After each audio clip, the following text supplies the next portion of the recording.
When it comes to trans issues, if a child feels that they are suffering from gender dysphoria, that has to be taken seriously. The problem is that some of the information that's coming down from Stonewall and people like that are suggesting that any child who is gender non-conforming is therefore potentially, quote-unquote, in the wrong body and should be educated about the possibility of transition, whereas the evidence shows quite overwhelmingly that if prepubescent children are left to their own devices, approximately 80% by the time they hit puberty will just be comfortable in their own body. So and a lot of this is based on very, very conservative stereotypes about sex, you know? I mean, there was a documentary about transgender children, and there was an American father, and he was talking about how I was very pleased to see my little girl running because I don't have to look at my little boy mincing about anymore. I'm paraphrasing, but that's effectively what he was saying.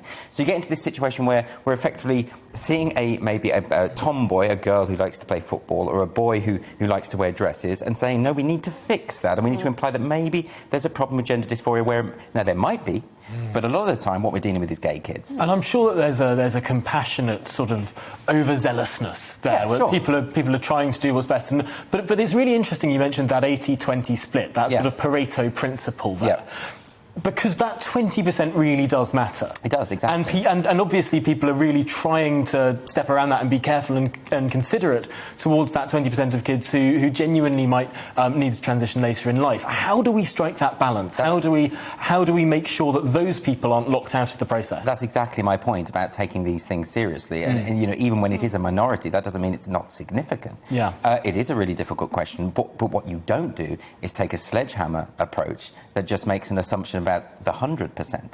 You know, what you do is what you do is have conversations about it, which we're not having. At the moment, the whole subject is so toxic that to even raise a concern... I mean, look at Stonewall's behaviour recently has been absolutely appalling, in my opinion, because anyone who has said we have legitimate concerns about your policies and the way that you've misrepresented the law is accused of hate or transphobia. Well, there are transphobes and there are hateful people, but the vast overwhelming majority who have concerns do not fall into that category. And to simply smear them as such, it also stifles debate because it means that anyone else is going to think, I'm not getting involved with that, it's just too toxic, too frightening. We need to have an open adult discussion where legitimate concerns can be raised, people aren't smeared if they do so, and then ultimately we will reach a resolution, the kind of resolution that you're and it's interesting because this country specifically seems to have a much more heightened level of anxiety around this issue than many other countries in the world. And I wonder what it is about Britain specifically that seems to not be able to have this conversation without people going to the extremes, actually on very much on both sides. I have no idea. I imagine that social media is largely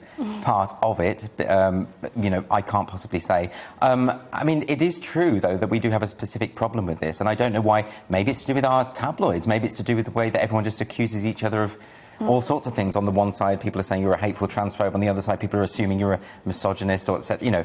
You know, this isn't helpful. Welcome to the GB News YouTube channel. You can watch us live 24 hours a day, catch up on your favourite shows, and join in the conversation in the comments below.